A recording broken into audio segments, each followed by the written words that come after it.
बहुत समय पहले एक छोटे से गांव में एक पुराना लकड़ी का घर था। लोग कहते थे कि उस घर में भूत रहता है। रात होते ही उसकी खिड़कियों में अजीब रोशनी चमकती थी और कभी-कभी किसी बच्चे की धीमी हंसी सुनाई देती थी। गांव के बच्चे उस घर के पास जाने से भी डरते थे।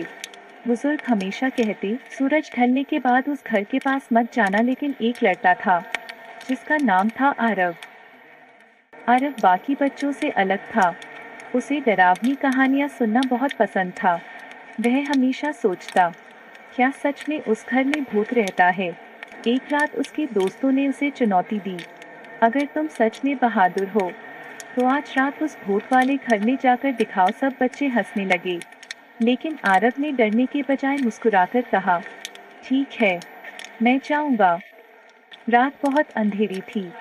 आसमान में बड़ा सा चांद चमक रहा था।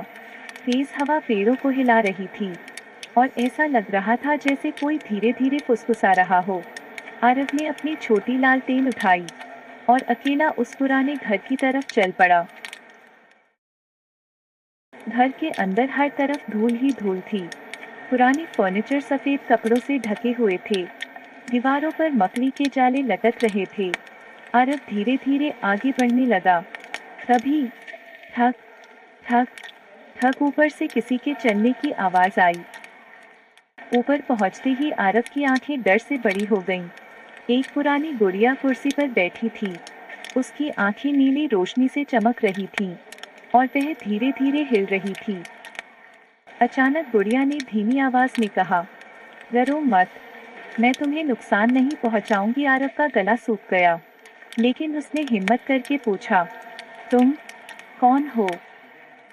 गुड़िया उदास आवाज में बोली, बहुत साल पहले इस घर में एक छोटी बच्ची रहती थी। मैं उसकी सबसे प्यारी दोस्त थी, लेकिन एक दिन वह गांव छोड़कर चली गई और मुझे यहीं अकेला छोड़ गई। गुड़िया की आंखों से हल्की नीली चमक निकल रही थी। वह बोली, मैं हर रात किसी दोस्त का इंतजार करती हूँ। आरव को अब डर नहीं लग रहा था, उसे गुड़िया पर तरस आने लगा। आरव मुस्कुराया और धीरे से बोला, अब तुम अकेली नहीं हो। उसने गुड़िया को उठाया और अपने साथ घर ले जाने लगा। तभी अचानक पूरा घर चमकने लगा।